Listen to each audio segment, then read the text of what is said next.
Hi, I'm Sammy. I'm from TV Grapevine. Pleasure to speak with the both of you. You Hi. too. Yeah.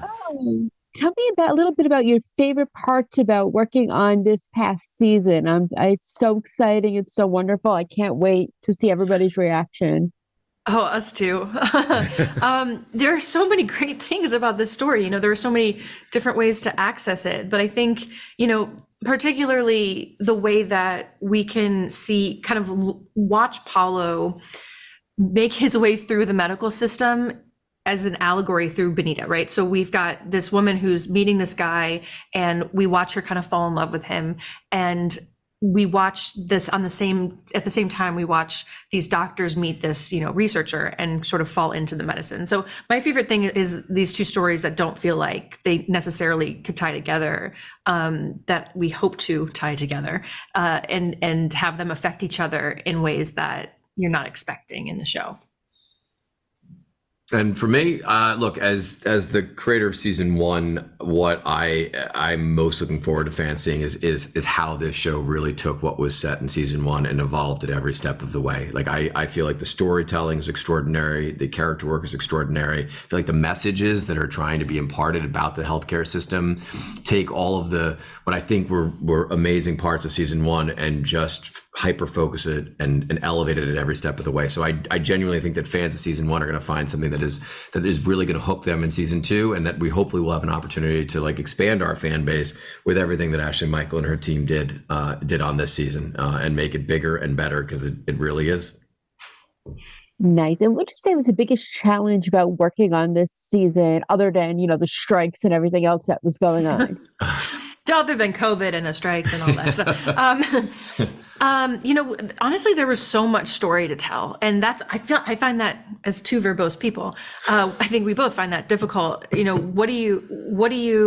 How do you get everything that about this story into these 8 episodes? And part of the way we tried to achieve that is taking all of the different doctors that worked to hold Paolo Macchiarini accountable for his actions and his flawed research, and composite them down into these 3 whistleblower characters, these 3 doctors.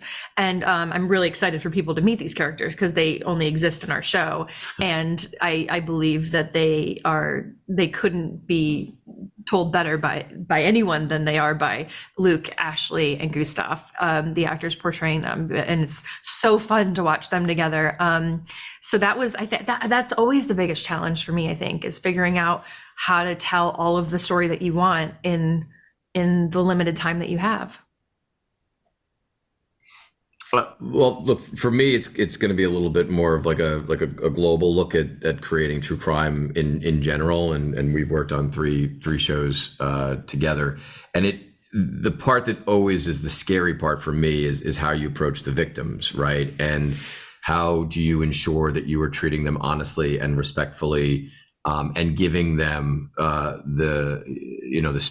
the story time enough to ensure that their memories or the ordeal that they went through is something that they feel like you succeeded in, and that you didn't sensationalize it. And whether it's Dr. Death 1 or The Girl from Plainville or now Dr. Death 2, what I will say is what Ashley Michael and her team did was, I feel like they really did focus on those victims and brought them to life, and ensured that at no point in time did we feel like they were treated with anything but honesty and respect. And that's a scary part of telling these stories, is ensuring that you succeed at that. And what I love about this season is you added some incredible new actors. Tell me a little bit about that. Oh, the casting? Well, we're just very lucky that these incredible actors wanted to be a part of our show. They wanted to tell this story. Edgar was in my mind pretty early writing the pilot, and he really just kind of has that charisma and that specialness that I think a lot of people found in Paulo. I mean, and he's 10 times more handsome, but that's something else. But, he really kind of came at this character in a really interesting way and really smart way, in wanting to portray all of the nuances and coming at it from the perspective of this guy thinks that he is doing what is necessary to move medicine forward, and he has justifications for all of his actions. And that was really, I think, a smart thing for an actor to do, to come in with that world, because everyone is, you're not the villain of your story, you're the hero of your story, and that's not different for Paolo Macchiarini.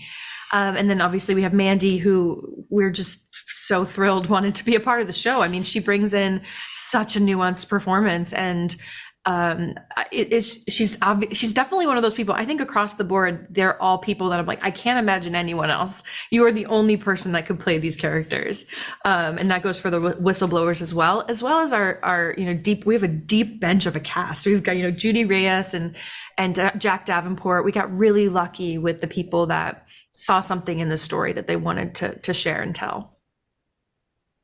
That is beautiful. Well, they're telling me it's time to wrap, sad face, but I'm so grateful that I got to speak to you guys. I hope we get to do it again soon, and I'm incredibly proud of the both of you.